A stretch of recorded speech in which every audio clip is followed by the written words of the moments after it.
Hi folks, Modelling Mark here again. In this video I'm going to tackle the piston. The piston is made out of a bit of brass. The big end bearing is also made out of a bit of brass. That's supplied as a bit of square brass stock. Stuart supplied a bit of mild steel for the piston rod. Didn't like that very much, so I replaced it with a bit of silver steel. I'll start by facing off the piece of brass with the piston.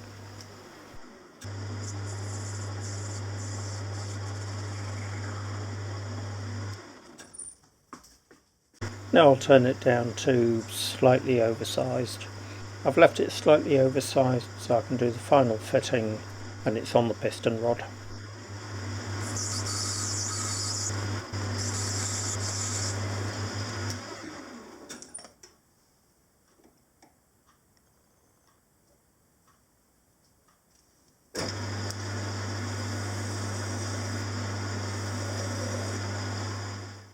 Now I can part it off. This is a really nice parting off blade that I got from JB Cutting Tools at the Midlands Model Engineer exhibition. Cuts really well, it's just 1.5mm thick and it leaves a really nice finish.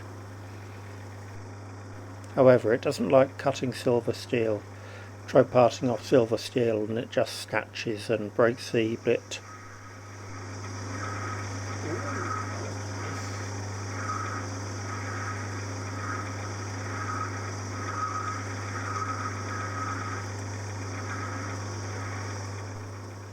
Okay, how many of you are shouting at the screen, "I've forgotten to do something"? Fortunately, I realised just now I've forgotten to drill and tap the hole for the piston rod. That was a lucky escape. Now I'm just drilling and tapping the hole for the piston rod. That's a 5BA thread.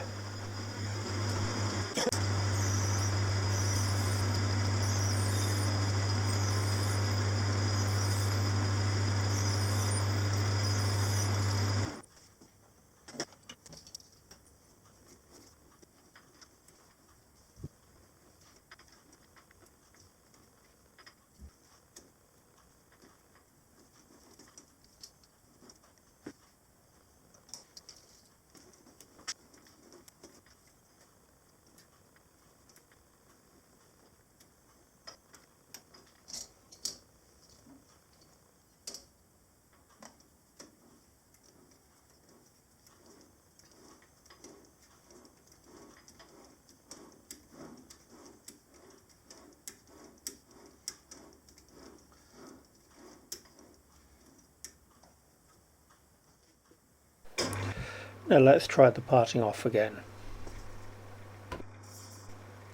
I'm parting it off slightly over length so I can bring it down to the final length once it's on the piston rod.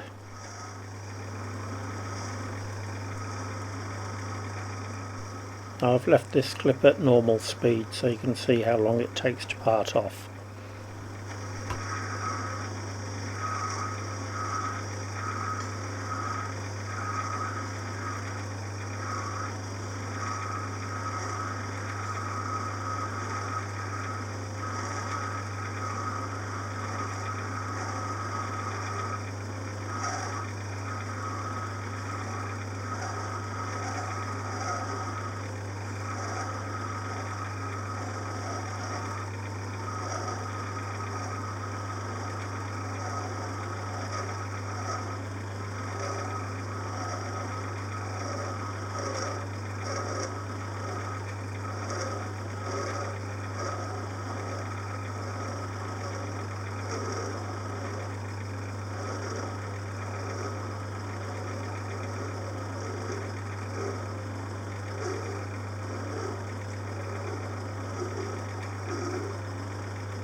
Here's the almost finished piston.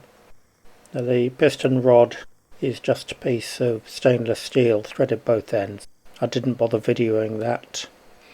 Here's the piston mounted on the rod. Okay, the piston and rod are mounted in a collet chuck.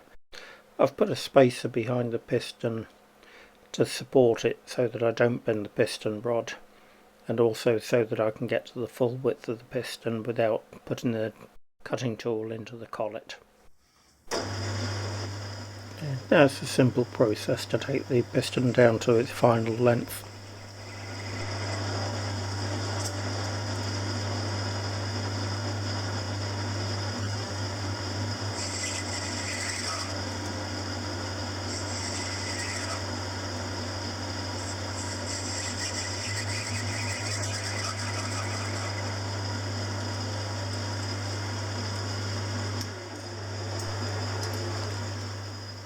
The last task on the piston is to take it down to its final diameter.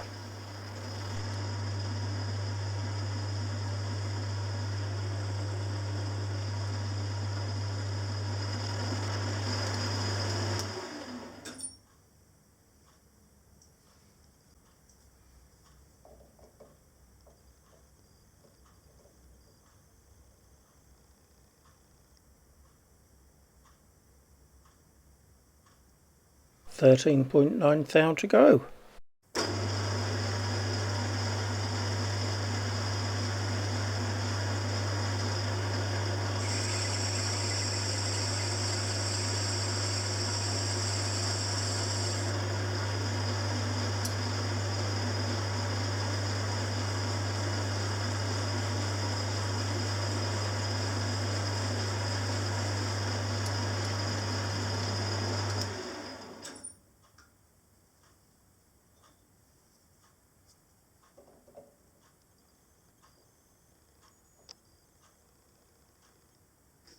Oh, so close but slightly over.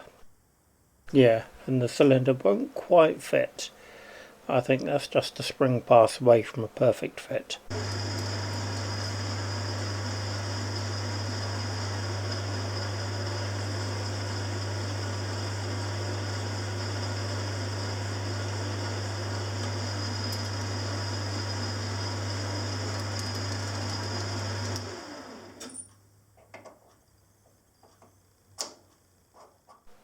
Okay, I'll take that as a win.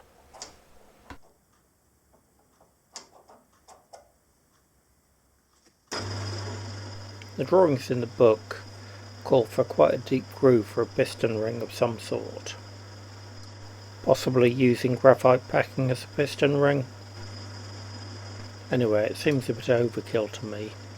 All I'm going to do is put a couple of little grooves in the piston to carry the oil, and while I'm at it I'll chamfer the ends as well. And that really does complete the piston. On to the big end bearing now. This is supplied as a piece of square brass stock.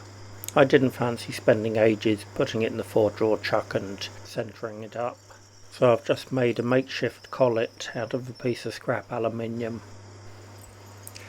This is just bored and turned, and then I've put a slot down it with a hacksaw so that it can close up a little bit and grip the part. Much easier than trying to dial in the 4-drawer chuck. It's not super accurate, but it's certainly plenty good enough for this purpose.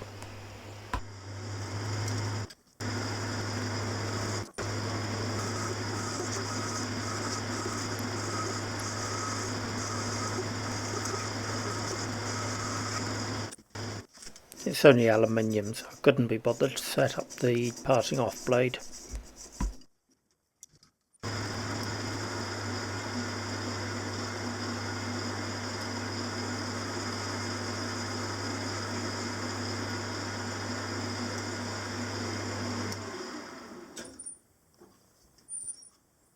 Square bit of brass is put into the makeshift collet, and now it's just a case of facing off the end and turning down the boss where the piston rod is going to fit.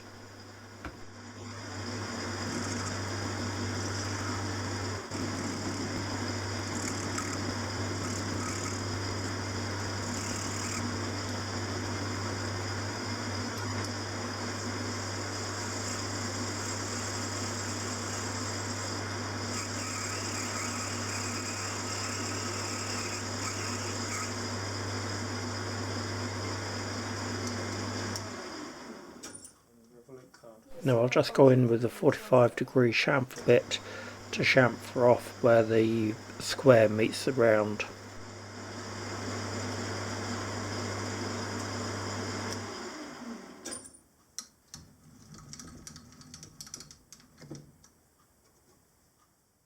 Then we'll just give it a little bit of a polish.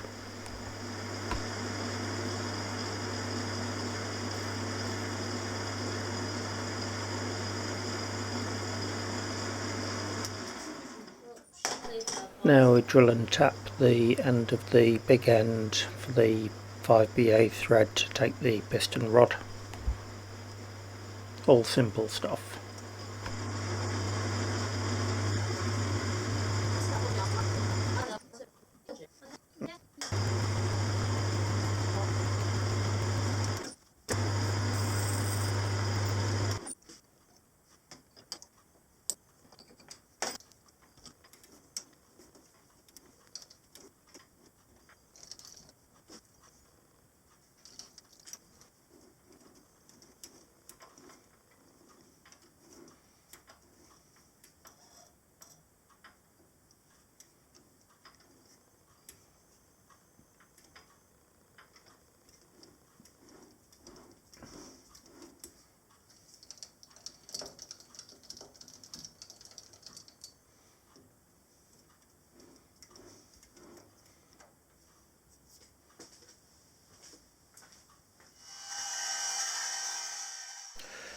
Now I've held the part in a collet block in the milling vise, and I've edge found off the face of the collet. Now I can use a DRO and mill the end of the big end bearing to length.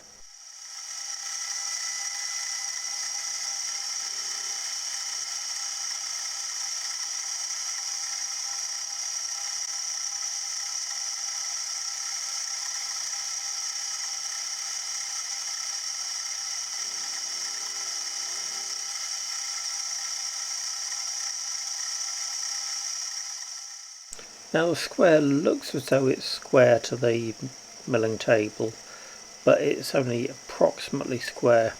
Certainly not close enough to drill the hole for the crank pin. Now to get the part trued up properly, I've put it in the milling vise. I sat it on a parallel to get it straight, and then the parallel came out. Obviously I need to drill all the way through, and I don't really want to be drilling into the parallel.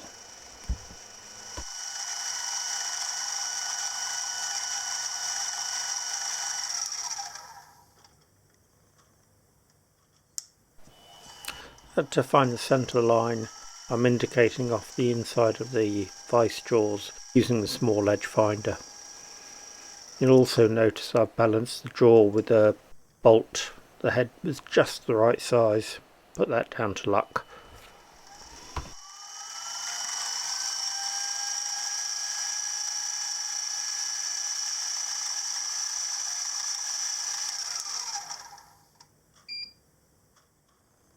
Now I can drill and ream a 1/8 hole for the crank pin.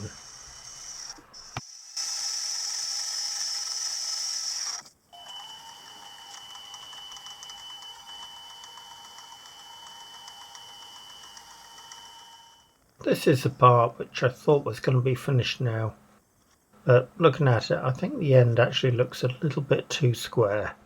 Right, to improve that I've put the big end bearing in a collet chuck, and I'm just going to turn down the end with the 45-degree chamfer bit to give it a rounded look.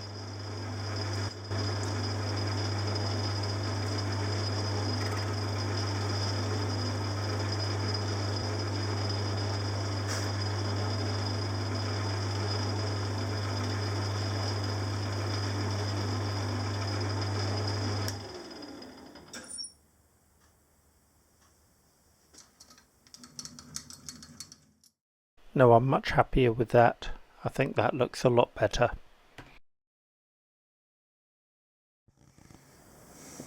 And here's the completed piston assembly. Now, the more observant of you will notice that there's some scuff marks on the piston, because yes, it has been run on test. And yes, it did run very nicely. That's it for this video. Next time I'll be tackling the piston covers. If you enjoyed the video, please click the like and subscribe. I really appreciate it. Thanks again, see you next time.